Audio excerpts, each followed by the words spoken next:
Hello, this time I will introduce how to install the nail drill machine.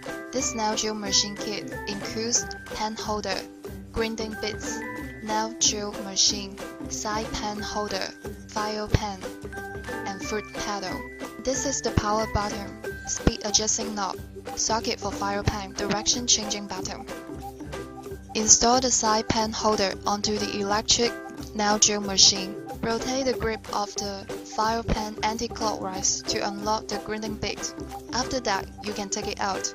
Remember to rotate the grip of the file pen clockwise to lock up the new grind bit. Connect the file pen to its corresponding socket on the front end of the machine. Put the file pen on the side pen holder. Next part, I will introduce the back side of the machine. This is the mop switch button. This is the socket for foot pedal. Connect the foot pedal to its corresponding socket.